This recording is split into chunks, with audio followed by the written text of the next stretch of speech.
And now to Quantico, Virginia, where the president delivered an address to top U.S. military brass that placed new emphasis on the role of the armed forces inside the country. The sudden gathering, called at short notice, drew admirals and generals from around the world and fueled speculation even before the president stepped on stage.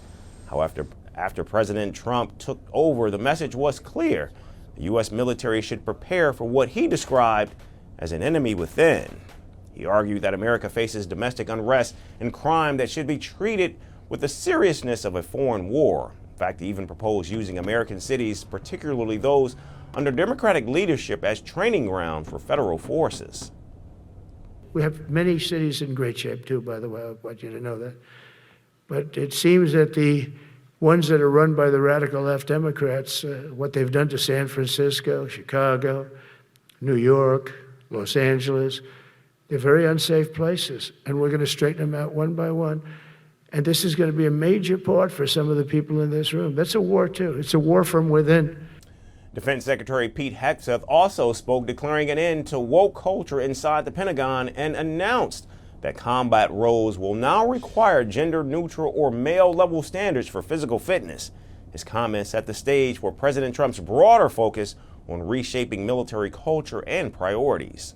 Frankly, it's tiring to look out at combat formations, or really any formation, and see fat troops. Likewise, it's completely unacceptable to see fat generals and admirals in the halls of the Pentagon and leading commands around the country and the world. It's a bad look. It is bad, and it's not who we are. So whether you're an airborne ranger or a chairborne ranger, a brand new private or a four-star general, you need to meet the height and weight standards and pass your PT test.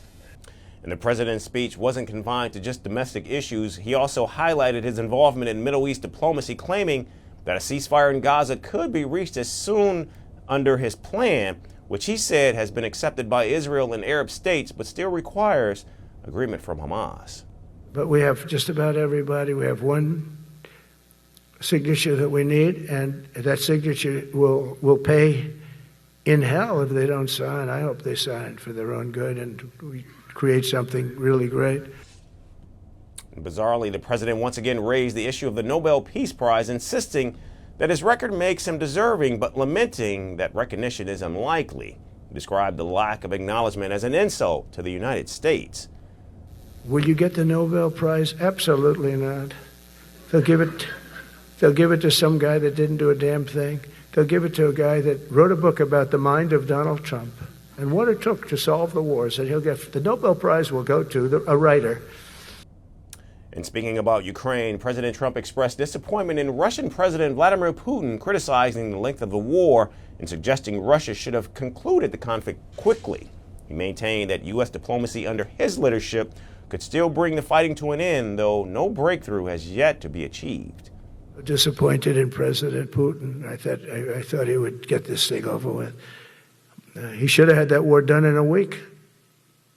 And I said to him, you don't look good. You're 4 years fighting a war that should have taken a week. Are you a paper tiger? And it's a shame, but I think eventually we'll get that one done.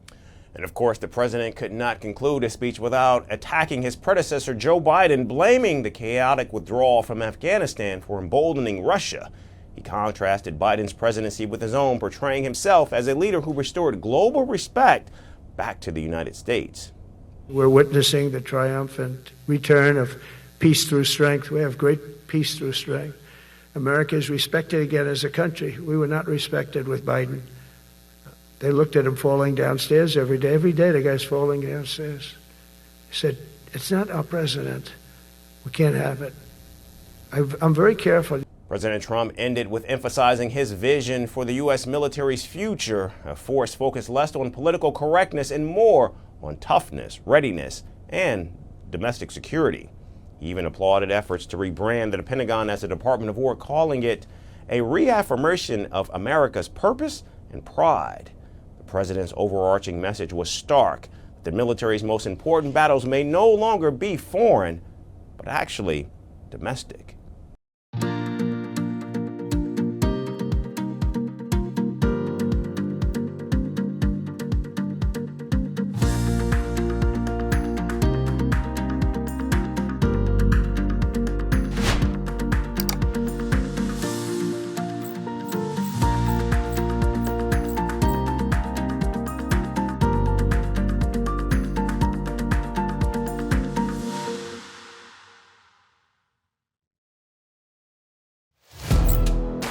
Firstpost now available in 9 languages on YouTube. English, Stands at $36 trillion. French, Le FMI, comme German, Geschäftsführenden Direktor Hindi, $30 trillion ka karjo. Indonesian, Pemerintah tanpa pemeriksaan. Italian, Sekali radikali. Japanese, $4 trilhão mo. Portuguese, Por causa do próprio balanço patrimonial. Spanish. Beautiful bill.